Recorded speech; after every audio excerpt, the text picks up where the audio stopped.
Obrigado, bom dia a todos. O que eu gostei muito desse novo formato é que a gente vai passar brevemente alguns conhecimentos sobre o assunto e depois nós vamos provocar a discussão, porque eu acho importante a gente ter, além de todo o conhecimento teórico que a gente adquire nos congressos, um pouco do dia a dia de quem faz ou quem atende dentro da área. Eu trabalho com lesões do esporte. Na verdade, o que eu vejo é o dia a dia, a rotina do pessoal que treina, do pessoal que tenta conseguir melhor, né, otimização de performance, e no meio do caminho esbarra com dificuldade, esbarra com lesão e precisa de ajuda não para se livrar da dor, ele precisa de ajuda para voltar a treinar, que é um pouco mais abrangente, né, do que simplesmente você livrá-lo de um sintoma indesejável. Então, se a gente for pensar sobre o esporte no Brasil, uma coisa interessante é saber que ela teve uma evolução crescente.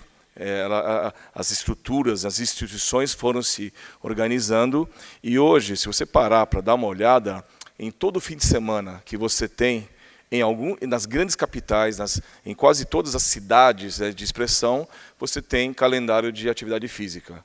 Calendários que juntam 20, 30 mil pessoas em torno de um propósito. E esse é o evento. Antes do evento, as pessoas têm que passar por um período que é o período de treinamento. É o que permite com que ele possa chegar numa competição, numa prova, onde o grande desafio não é vencer a prova, ninguém mais tem a idade ou até mesmo o espírito para isso, mas é a busca do bem-estar, é a busca da qualidade de vida, é a redução do estresse, né, coisas que todos nós temos que fazer de vez em quando. Isso leva a uma necessidade, né, das pessoas terem um rendimento funcional cada vez melhor, que é o que eles buscam quando eles deixam de treinar sozinhos e começam a procurar ajuda, né, assessorias de esporte, clubes, treinadores e assim por diante.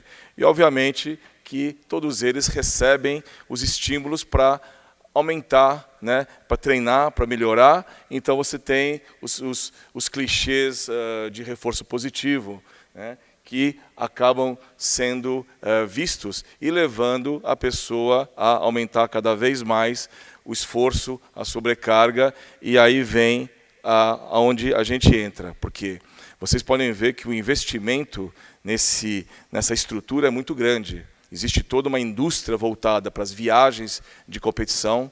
Você vai fazer hoje um Ironman no Havaí, você vai fazer uma maratona no Rio de Janeiro, vai fazer uma prova de bicicleta, vai fazer uma prova de bicicleta em Nova York. Então, tudo isso gera no entorno estruturas e empresas que dão assessoria, que dão assistência. E nós, né, estamos dentro do lado que vai cuidar basicamente da lesão, que a lesão é o que breca, né? Você está lá treinando, você está lá na tua rotina, está tudo dando certo. Quando faltam 30 dias, quando faltam 15 dias para o grande evento, pumba, você se machuca.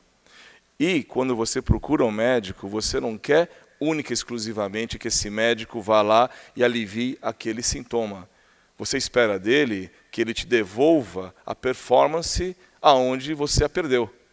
E é aí que entra a compreensão, né, disso como sendo uma especialidade voltada também para a qualidade de vida das pessoas. O que a gente precisa basicamente lembrar é que toda lesão, a lesão pelo menos funcional, né, não estou falando das lesões ortopédicas, elas vão estar relacionadas com volume, intensidade e tempo. Muito volume, muita intensidade, pouco tempo. Muita sobrecarga, muita repetição, né?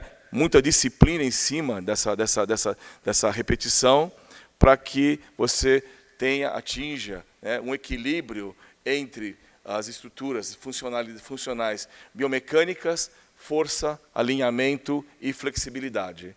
A ruptura desse equilíbrio seja lá provocada por excesso de treino, por falta de adequação funcional, por alteração nutricional, pelo motivo que seja, ela leva você ao risco de lesão. E o grande problema da lesão é justamente a perda da função, né? As alterações das cadeias de movimento, e essa sobrecarga vai comprometer tanto a estrutura afetada, a estrutura machucada, como também vai afetar a estrutura que você vai usar para compensar esse machucado. Então você não tem que olhar apenas para onde o cara se queixa, você tem que olhar para onde ele está desviando a atenção dele para poder continuar treinando. E como o Alexandre falou, você não fala para ele parar de treinar. Você adapta o treino dele, porque quando ele para de treinar, ele geralmente continua procurando outras maneiras de se tratar, outros médicos. Então, qual que é a sequência de tratamento? Você começa obrigatoriamente com o controle de dor, de edema e de inflamação. Uma vez que você tenha isso controlado, isso é importante, caso contrário, você perpetua o ciclo de compensação do paciente, você inicia a recuperação da amplitude ativa de movimento desse paciente, funcionalmente falando. Para então incorrer no trabalho de força e resistência muscular, muito importante vocês entenderem que a acupuntura não fortalece. Quer dizer, fortalece o espírito, fortalece a mente, mas ela não fortalece musculatura para treino, né? E uma transição para atividade funcional plena, com controle dos fatores perpetuadores, né, da dor e da prevenção de lesão, e você leva para manutenção preventiva. E esse é uma sequência que, nesses anos todos que eu tenho trabalhado com isso, eu vejo que ela é obrigatória, ela é sequencial para que você possa recuperar esse paciente adequadamente. Em se tratando de eletroterapia, eu me considero um eletroterapeuta, eu uso eletricidade para estimular tecidos. Desde que eu comecei a fazer acupuntura, eu enxergo, a gente enxerga o corpo como sendo uma grande estrutura excitável, né, composta por microestruturas que podem ser controladas através do conhecimento de uma simples regra básica, que é a lei de Ohm, sabendo que existe dentro de um circuito de estimulação onde o potencial, onde a tensão é constante, você tem uma variação de resistência e intensidade numa relação inversa. O que é importante saber é que os nossos equipamentos de eletroacupuntura, eles são aparelhos que mantêm, os aparelhos mais utilizados, eles são aparelhos que mantêm a fonte de, elas são chamadas aparelhos de fonte de corrente, ou seja, a intensidade ela é o parâmetro fixo, sendo que você pode acabar variando depois a resistência ao longo do trabalho que você faz.